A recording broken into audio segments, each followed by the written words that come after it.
একজন নারী, শোনেন, একজন নারী বনু কাইনুকার বাজারে গিয়েছিলেন তার প্রয়োজনে।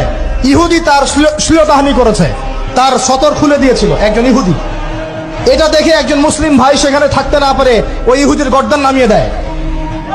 এই ইস্যুকে কেন্দ্র করে ইহুদিরা মিলে ওই ভাইকে শহীদ করে। তখন ওই বাজারে ওই ভাই ছাড়া আর কেউ ছিল না, একজনই ভাই ছিল। এরপরে এই মামলা আসলো নবীর দরবারে সাল্লাল্লাহু আলাইহি ওয়াসাল্লাম। এটা মদিনার ঘটনা। নবী সাল্লাল্লাহু আলাইহি ওয়াসাল্লাম ওই সাহাবীকে তো দোষারোপ করেনই